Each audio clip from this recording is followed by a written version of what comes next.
There is a window of time, every single night, when your body does almost all of its deep repair, when it releases its most powerful regenerative hormone, rebuilds tissue, and does the quiet work of clearing fat from around your organs.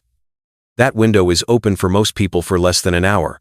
And one thing, more than any other, slams it shut. Most people never even know the window exists. They think the night is just off.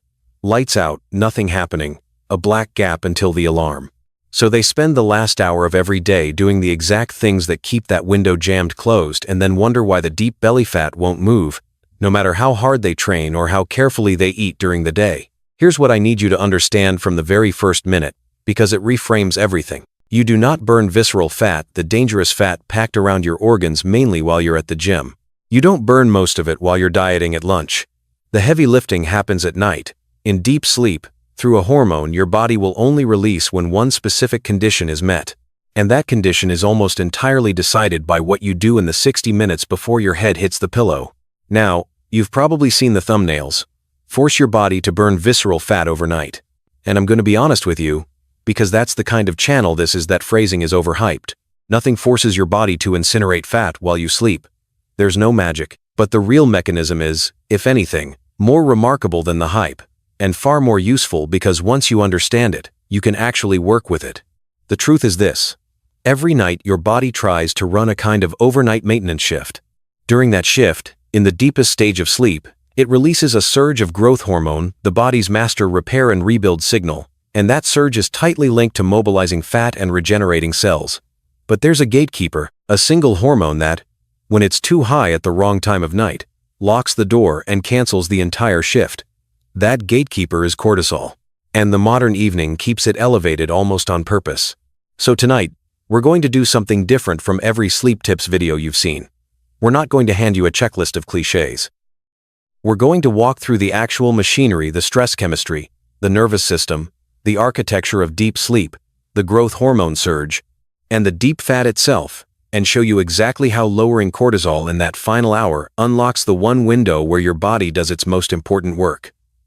By the end, you'll understand why each step works well enough to build a routine you'll actually keep, and you'll never look at the hour before bed the same way again. Settle in. This is the most important hour of your day, and almost nobody uses it well, the two hormones fighting over your night. To understand the evening, you have to understand a rivalry, two hormones that cannot comfortably share the same room. The first you already know by reputation, cortisol, the stress hormone, but let's be fair to it, because cortisol is not a villain, it's a survival tool with a schedule. In a healthy body, cortisol follows a daily rhythm.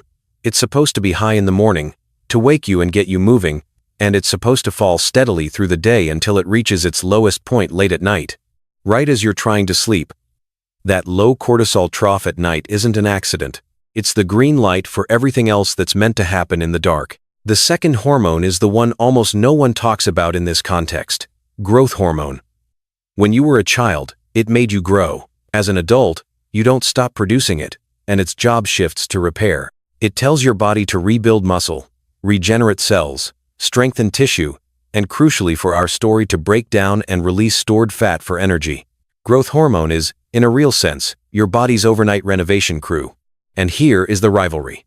These two hormones work like the opposite ends of a seesaw. When cortisol is high, growth hormone release is suppressed. When cortisol falls low, really low, the way it's meant to at night, growth hormone is free to surge. They are chemical opposites. You cannot have a big growth hormone release while cortisol is still elevated. The high stress signal and the deep repair signal are mutually exclusive. So picture your night as a handover. As you wind down, cortisol is supposed to bow out, dropping to its daily low, and as it leaves, it hands the night over to growth hormone, which gets to work. That handover is the whole game. A clean handover means a night of deep repair and fat mobilization. A failed handover, cortisol refusing to leave, lingering high into the night, means growth hormone never gets its moment, and the renovation crew goes home without doing the work. Now you can see the real problem with the modern evening in a single sentence. We keep cortisol elevated right through the exact hours it's supposed to be falling. Bright screens, late stress, doom scrolling, late intense workouts, arguments, work emails at 10 p.m., even a too bright bathroom. Each one is a little message to your body that says, stay alert, stay ready, the day isn't over. And every one of those messages keeps cortisol's hand on the door, blocking the handover. The evening routine we're building has exactly one deep purpose: to make that handover clean, to get cortisol to leave on time, so growth hormone can finally take the night shift. Let's look at what that night shift actually does, because this is where the fat comes in. The night shift. What deep sleep actually does. Most people imagine sleep as a single flat state: you're either asleep or you're not. But sleep is not one thing. It's a structured sequence of stages your brain cycles through, again and again, all night long, and they are not equal. For our purposes, one stage matters far more than all the others. Through the night, you move in cycles of roughly 90 minutes, drifting down through lighter stages into the deepest one and back up again. The deepest stage has a signature: slow, large, rolling brain waves called delta waves. This is deep sleep, sometimes called slow wave or delta sleep. It's the heaviest, most restorative stage, the one where you're hardest to wake, the one that leaves you feeling genuinely repaired in the morning. And here's the fact that ties this whole video together. The great majority of your growth hormone for the entire day is released in pulses during deep sleep, and the biggest pulse comes in that first deep sleep stretch of the night, usually within the first couple of hours after you fall asleep. Sit with that, because it has enormous consequences. It means your single best opportunity for repair and fat mobilization isn't spread evenly across the night. It's front-loaded, concentrated into that first deep cycle. Miss it by falling asleep with cortisol still high, or by never dropping into proper deep sleep and you don't get to make it up later. That first window is the prize. And it opens within the first hour or two of sleep, which means it is decided by the state you're in as you fall asleep, not at 3 a.m., at the moment you drop off. This is also why I'll just sleep 8 hours is not the same as getting the benefit. You can lie in bed for 8 hours and still get very little deep sleep if your nervous system never truly stood down, if cortisol stayed up, if you were lightly wired the whole time, skating along the surface of sleep without ever sinking into those deep delta cycles. Time in bed is not the metric. Time in deep sleep is. And deep sleep is fragile. It's the first thing you lose when stress chemistry is high. So now the chain is complete, and you can see it whole. A calm final hour lowers cortisol. Low cortisol allows a clean handover and lets you sink quickly into that first, biggest deep sleep cycle. Deep sleep triggers the major growth hormone surge. And growth hormone drives the overnight repair and fat mobilization that, done night after night, changes your body composition, including that stubborn visceral fat. Break any link in that chain, and the whole thing collapses. The evening routine exists to protect every link. Before we build it, though, we need to deal with the deep fat directly, because the way cortisol affects visceral fat is even more direct than the sleep story, and it's the part the hype gets most wrong: why cortisol and visceral fat are a vicious circle. Let's be precise about the enemy, because most people picture the wrong fat. The soft fat you can pinch under your skin is subcutaneous fat. It's mostly harmless storage. The fat we actually care about here is deeper, packed in the spaces around your liver, your intestines, your organs. That's visceral fat, and it behaves completely differently. It's not passive storage, it's metabolically active, pumping inflammatory signals into your system. It's the fat most tied to serious health risk. And it has one more property that matters enormously tonight. It is unusually sensitive to cortisol. Here's why that's such a cruel design. Visceral fat tissue is especially rich in the receptors that cortisol binds to, and it sits in a part of your circulation that drains straight to the liver. So when cortisol is chronically elevated, your body is biochemically encouraged to store fat specifically in the visceral region. Of all the places to put fat, chronic stress steers it toward the most dangerous one. High cortisol doesn't just block fat burning in general, it actively tells your body to pack fat around your organs. Now combine that with what we just learned, and you get a vicious circle that traps millions of people. Picture it as a loop. Stress and a chaotic evening keep cortisol high at night. High nighttime cortisol blocks the growth hormone surge and wrecks deep sleep. Poor deep sleep, in turn, raises cortisol even further the next day, and disturbs the hormones that govern hunger and fullness, so you're hungrier, you crave quick energy, and your stress chemistry is even higher the following night. Higher cortisol means more visceral fat storage. And here's the twist that locks the circle. Visceral fat itself can generate more active cortisol locally, feeding the very signal that created it. The fat that cortisol builds then helps make more cortisol. Round and round it goes. This is why so many people feel like they're doing everything right and getting nowhere. They attack the problem during the day: the workouts, the salads, the willpower, while the loop spins on untouched every single night. You cannot outtrain a broken night. If cortisol owns your evenings, your body will keep choosing to store visceral fat and skip its repair shift, no matter what you do between 9 and 5. But a loop can be broken, and the most powerful, most accessible place to break this one is exactly where it's most vulnerable: the final hour before sleep, when you have the most control and the body is most ready to let cortisol go. So that's where we'll put our lever. Let's build the routine not as a list of tips, but as a deliberate sequence for getting cortisol to leave on time. Lever 1. Win the light war. If you change only one thing about your evening, change your relationship with light. Of all the signals that keep cortisol up at night, light is the loudest and the one we abuse the most. Remember that your body runs on a daily clock, and that clock takes its single most powerful cue from light hitting your eyes. Bright light is the universal signal for daytime. For hundreds of thousands of years, when the light went down, the body understood the day was ending and began the wind down, cortisol falling, the sleep signal rising. But now, at 10 p.m., we sit bathed in bright overhead lights and stare into glowing screens inches from our faces, and we are, in the most literal biochemical sense, telling our brain it's still midday. The body responds the only way it knows how. It keeps cortisol up and holds back the sleep signal. We are giving ourselves a daily dose of fake noon at the worst possible time. So the first move is to wage a deliberate light war in the last hour, and you win it in 2 ways. First, bring the brightness down. As the evening progresses, dim the lights in your home. Switch off the harsh overhead lights and use low, warm lamps near the floor instead. You're recreating sunset, and sunset is the original, natural trigger for the whole wind-down cascade. A dim, warm room tells your body, honestly, that the day is ending.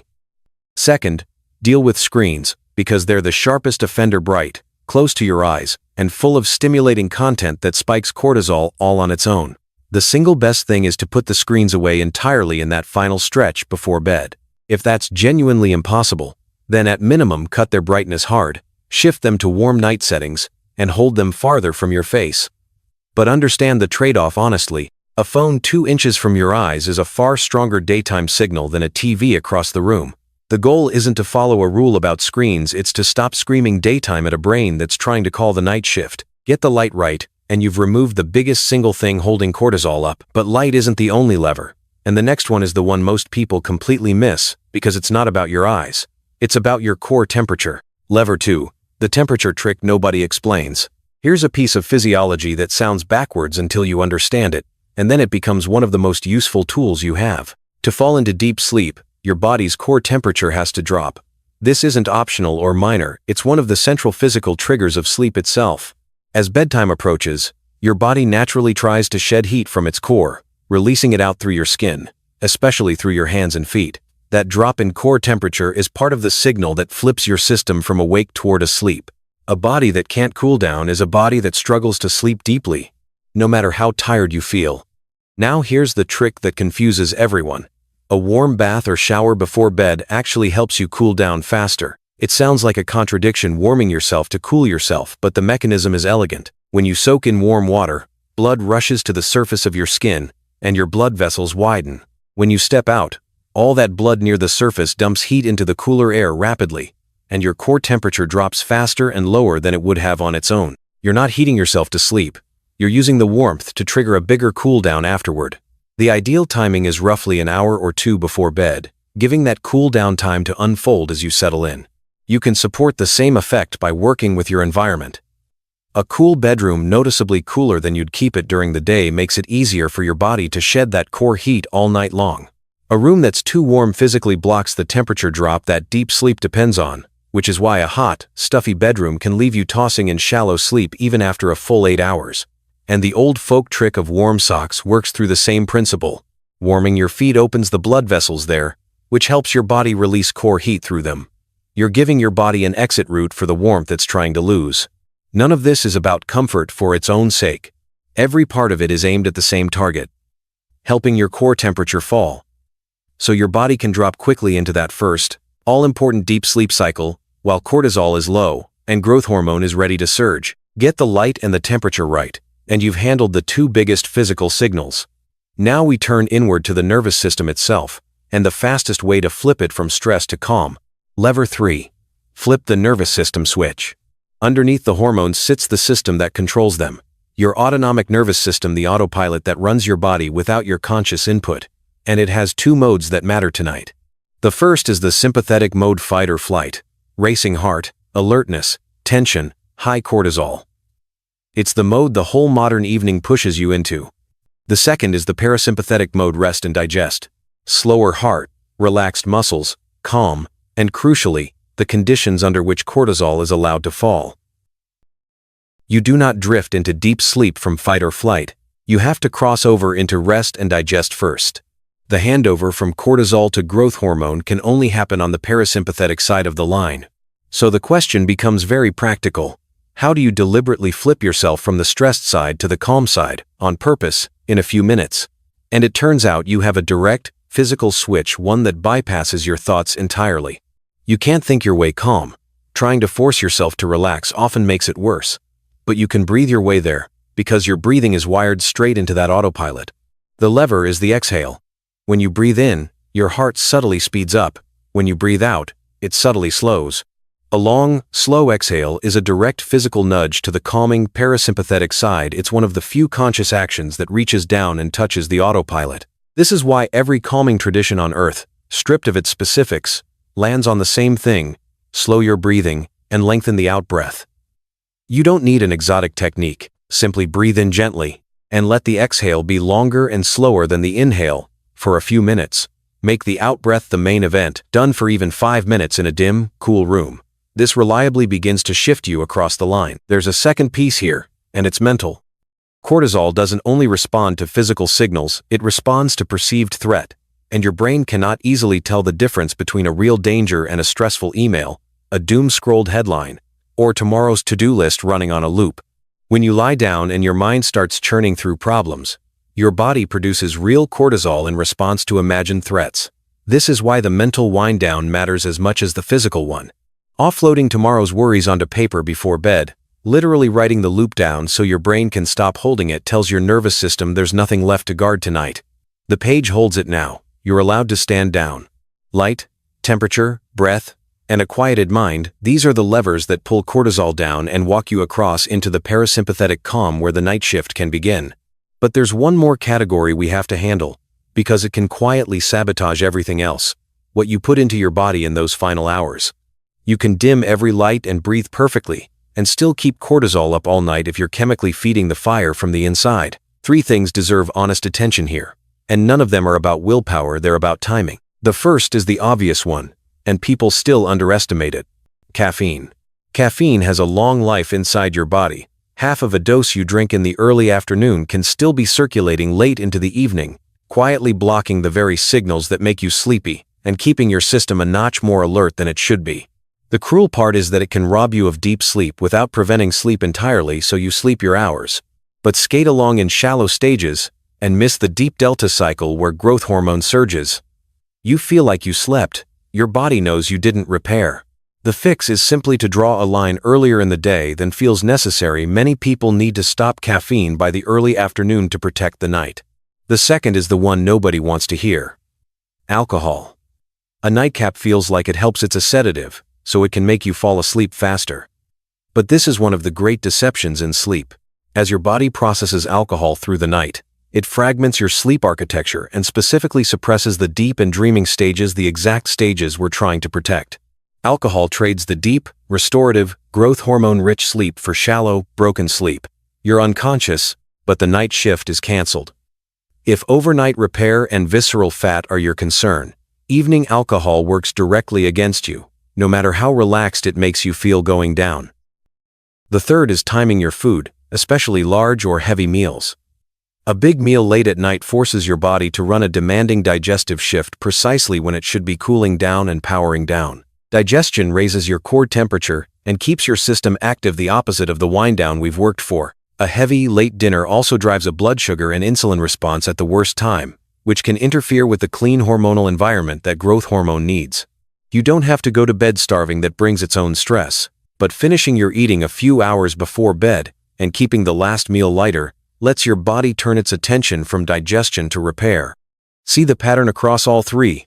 Caffeine, alcohol, and late heavy meals each keep your body in an active, elevated, daytime state when it's trying to power down. Removing them isn't about discipline for its own sake. It's about clearing the chemical obstacles so the handover can happen. Now let's put every lever together into something you can actually run tonight. Your sequence. The last 90 minutes. Let's assemble everything into a single, gentle sequence. Not a rigid set of rules, but a wind-down ramp you can shape to your own life. Think of it as walking cortisol to the door over the last 90 minutes, so growth hormone can take over the moment you fall asleep. Around 90 minutes before bed, draw the line on input. This is when you stop pouring fuel on the fire. No more caffeine long since. Ideally, no alcohol. Finish any heavy eating, and begin to disengage from stimulating, stressful input work, intense news, heated conversations. You're signaling that the day's demands are closing. Around an hour before, start the light war and the temperature drop. Dim the overhead lights, switch to low, warm lamps, and put the brightest screens away. This is a good moment for that warm bath or shower, time to trigger the core temperature cool down as you head toward bed. Make your bedroom cool. In the final half hour, turn inward. This is the parasympathetic stretch. Offload tomorrow onto paper so your mind can let go of the loop. Then spend a few minutes on slow breathing, making each exhale longer than the inhale. Keep the room dim and cool. Do something genuinely calm and screen-free quiet reading, gentle stretching, stillness. You're no longer preparing to sleep, you're already crossing the line into it. As you lie down, protect the first cycle. Cool, dark, quiet. The goal of everything before was to arrive here with cortisol low and your nervous system on the calm side, so you sink quickly into that first, biggest deep sleep cycle, the one carrying the largest growth hormone surge of your entire day. Guard that first 90 minutes of sleep like it's the most valuable real estate you own. Because metabolically, it is. And here's the honest framing. Because this channel doesn't sell fairy tales. Doing this for one night will not melt fat off your belly by morning. That's not how bodies work. And anyone promising it is lying to you. What this does is quieter and far more durable. Each clean night lets your body run the repair and mobilization shift it's been trying to run all along, and it's the accumulation, night after night, of unlocked deep sleep and restored hormonal rhythm that gradually shifts your stress chemistry, your sleep, and over time your body composition, including the visceral fat that the broken nights were busy building. You're not forcing anything. You're finally getting out of your body's way, putting it all together. Let's zoom all the way out and see the whole machine at once, because it's genuinely elegant. Every night, your body wants to run a maintenance shift. For that shift to begin, cortisol, your daytime stress hormone, has to fall to its low, handing the night over to growth hormone, your repair and rebuild signal. That handover can only happen on the calm, parasympathetic side of your nervous system, and only once you sink into deep delta sleep where the biggest growth hormone surge of the day is released. In that first cycle, within the first hour or two of sleep, growth hormone then drives the overnight repair and fat mobilization. And cortisol, left chronically high at night, doesn't just block all of that, it actively signals your body to store fat around your organs, feeding a vicious circle that no amount of daytime effort can outrun. The entire evening routine, every single lever, exists to do one thing: get cortisol to leave on time. Dim the lights so your brain knows it's night. Cool your body so it can drop into deep sleep. Breathe slowly to flip the nervous system to calm. Quiet your mind so it stops manufacturing threats. And stop feeding the fire with caffeine, alcohol, and late heavy meals. None of it forces your body to do anything. All of it simply removes the obstacles, so the night shift your body has been trying to run can finally run. You don't need a perfect, elaborate, influencer-grade ritual. You need a calm, dim, cool final hour, delivered consistently, a clean handover. Most nights, the body was built to repair itself in the dark. Your only job is to stop standing in the doorway. So tonight, an hour before bed, dim the lights, cool the room, put the screen down, and let the day end the way your body has been waiting all day for it to end. The most important work your body does, it does while you sleep. Give it the window, and get out of the way. If this changed how you think about your nights, drop a like so it reaches more people, and subscribe for more physiology explained properly without the hype. Thanks for spending this time with me, and I'll see you in the next one.